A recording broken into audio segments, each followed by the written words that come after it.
What if I told you that the Christmas story begins not with angels, shepherds, or a star, but with silence? Not 10 years, not 50, 400 years, 4 centuries where heaven seemed closed. No prophets, no visions, no fresh word from God. Just silence. And yet, this silence wasn't empty. It was loaded with tension, prophecy, political chaos, spiritual confusion, and divine strategy. Before Christmas morning ever happened, God was writing a story in the shadows. So why did God go silent for 400 years? What was happening behind the curtain of history? And why did the silence break exactly when Jesus was born? Let's uncover the mystery. The Old Testament ends with the prophet Malachi. He confronts a nation that had drifted, priests offering polluted sacrifices, marriages collapsing, justice ignored, worship becoming routine. Malachi's final prophecy leaves a haunting echo. I will send my messenger, and he will prepare the way before me. Then, silence. From Malachi to John the Baptist, no prophet spoke for 400 years. But silence in Scripture is never a pause. It's a buildup. So what was God doing while humanity waited?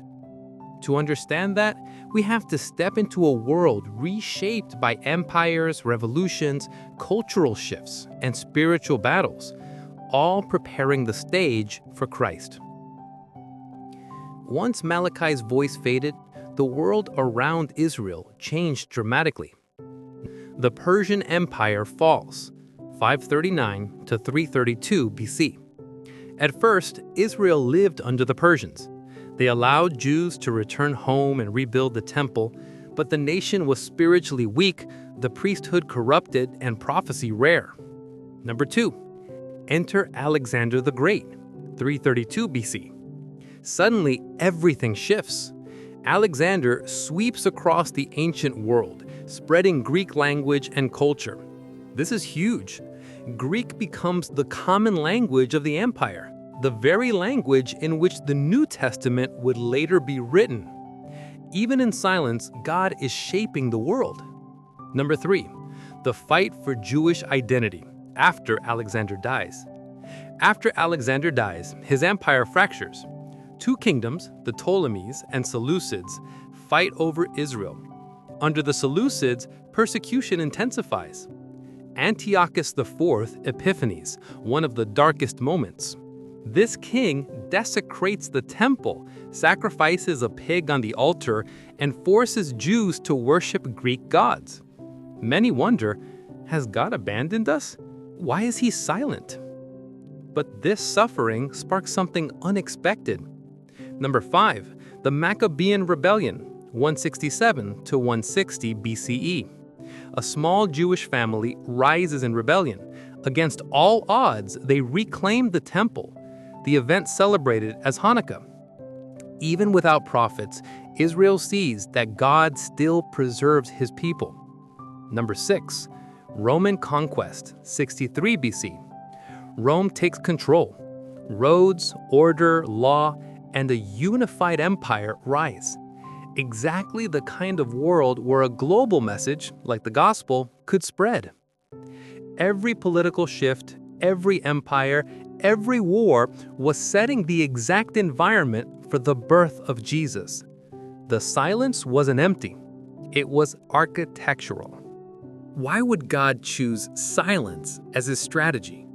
Because silence creates hunger. Malachi said God would send a messenger, and in the silence, that promise became precious. People memorized the scriptures. Synagogues multiplied across the Mediterranean world. Jewish communities spread everywhere, the future mission field of Paul and the apostles. Silence refined expectation, but it also purified hearts. Malachi described God as a refiner and purifier of silver. Refining requires heat. and waiting.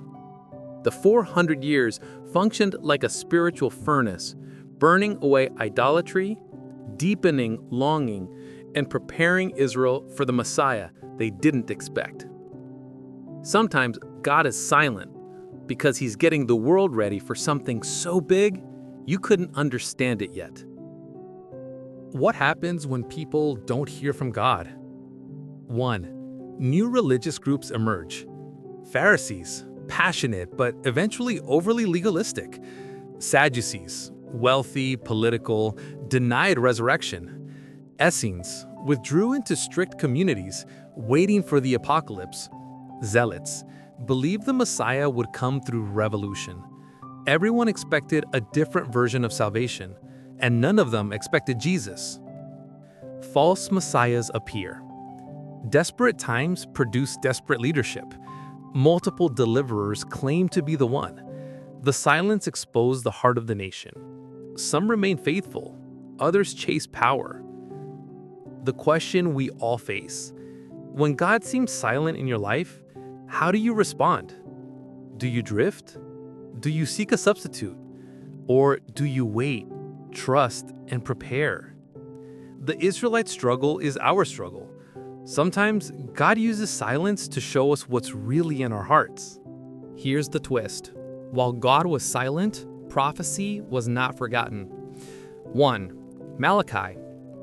A messenger will come first. John the Baptist. 2. Isaiah. A virgin will conceive. Mary. A child will be born. Jesus. 3. Daniel. The exact timeline of the Messiah's arrival is predicted.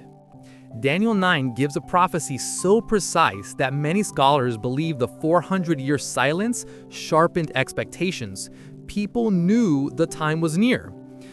4. The Septuagint. During this silence age, the Hebrew scriptures were translated into Greek, the LSX. This meant the entire Mediterranean world could now read the Old Testament. When Paul later preached about Jesus, every city already knew the prophecies. God wasn't silent at all.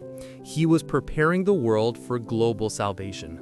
Lesson 1. God works even when he seems silent. You may not hear him, but he is actively moving in history, in hearts, and in circumstances. Lesson 2. Preparation takes time. The Messiah came at a moment when the world spoke one common language, roads connected nations, synagogues existed in every major city, scripture was widely accessible, Jewish longing for the Messiah was intense. Without the silence, the stage wouldn't be ready. Lesson 4. Silence refines faith. Many drifted, yes, but many also stayed faithful, and they were the ones who recognized Christ. Then suddenly, after 400 years, a priest named Zechariah receives a visit from an angel. A child is promised, John the Baptist.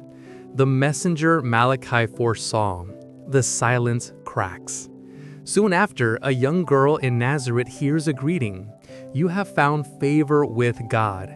The Messiah enters the world, not as a warrior, not as a king, but as a baby. The silence was over. The promise was alive. The word became flesh.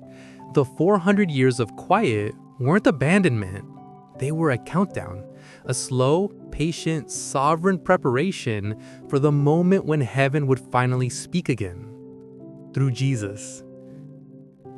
So when you feel like God is silent in your life, remember, the 400 years before Christmas, silence does not mean God is gone.